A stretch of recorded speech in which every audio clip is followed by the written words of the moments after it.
Let's talk about the 10 best free apps that you should get on your Amazon Fire Stick or Fire Cube or Fire Smart TV, whatever you've got. Let's talk about the best free apps for it. Now, there's a lot to cover here, so let's get started.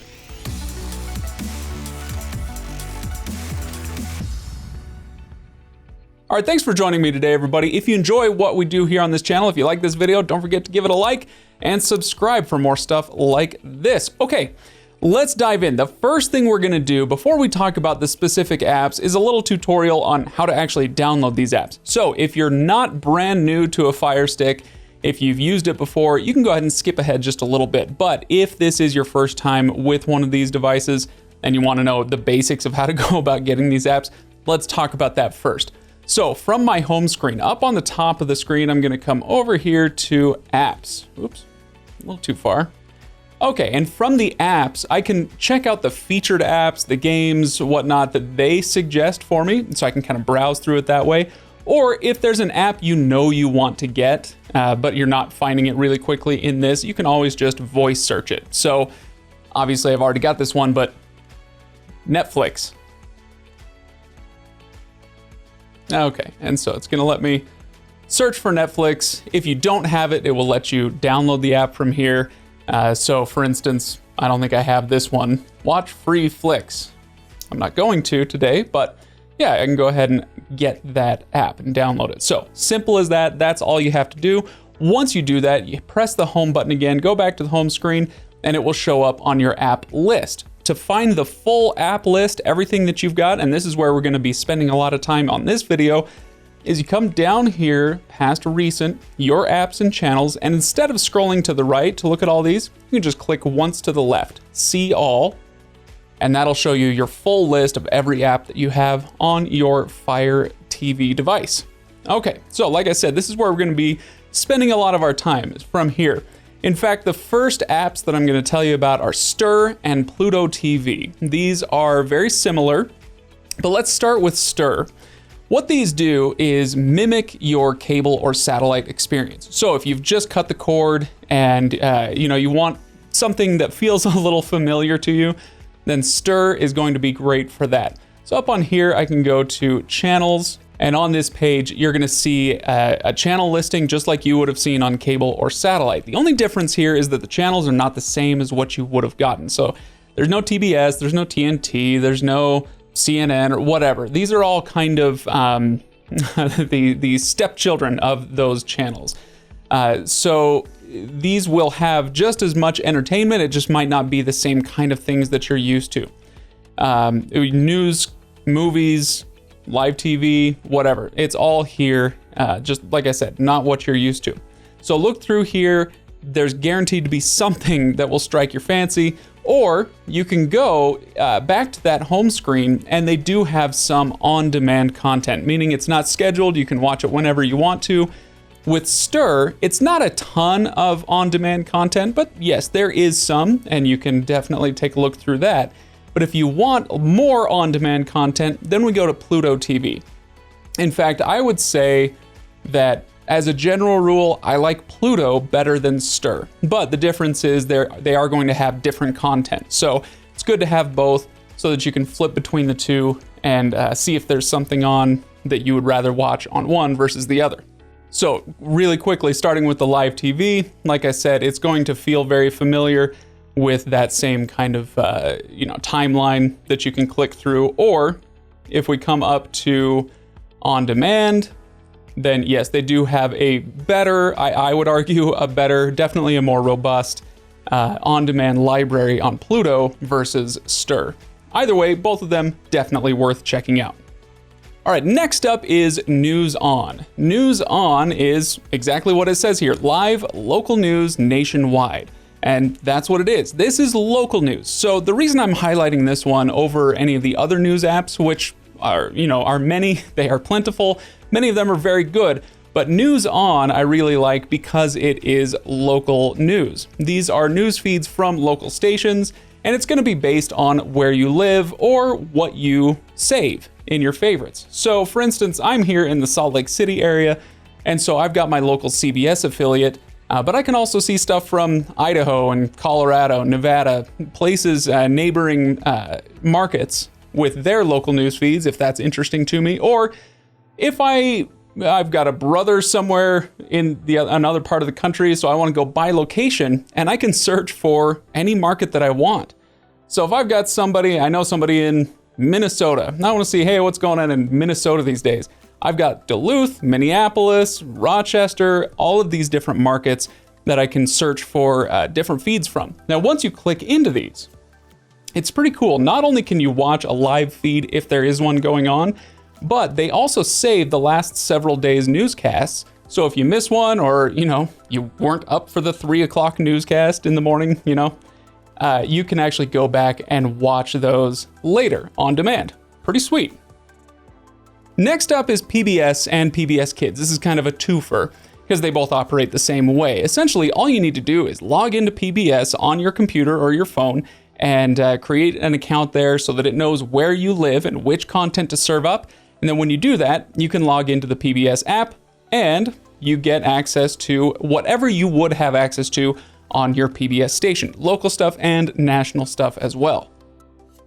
Again, not much more to it than that, just depends on where you live as far as what is going to be served up to you.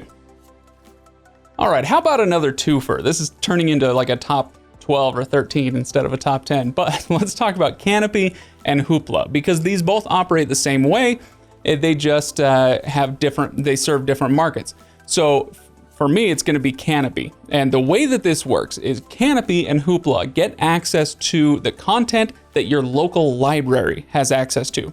So as you probably know, you can go down to your local library and not just check out books, but you can also get movies as well. A lot of DVDs for movies, TV shows, and anything that you're going to be able to access there at the library, you can actually just get on demand here through Kanopy or Hoopla. Once you log in, you decide what you want to watch, it is going to have you log in using your library card number and all that. So there is a little login process, but it's all free to you. All right, let's talk about Tubi. Tubi is the original free streaming service, or at least, it kind of feels that way. It's been around for quite a while. This is the oldest and best Netflix impersonator, in my opinion. Tubi has a lot of really great content. The only difference between it and Netflix is the library that it's going to have and the fact that it is commercial supported. That's going to be the case with a lot of the free stuff that you stream. It's going to be commercial supported. They got to pay for it somehow. And that is the case here with Tubi. So if we go through here, you'll see that they do have quite a bit of really good content. It's not just all a bunch of B movies or something. There is a lot of good stuff. And they even have some live feeds for news as well. Not too bad. Crackle is very similar to Tubi. In my head, I call it Sony Crackle because they used to have a majority ownership in it. Now they don't. But yeah, Crackle. Go get Crackle. You can log in and create an account, but you don't have to. I can go down here and skip that. If I create an account, then that's going to allow me to save shows to watch for later. It's going to give me that continue watching icon. And so it may be, if you're going to use this for any amount of time, then you may want to go ahead and create an account, but you don't have to.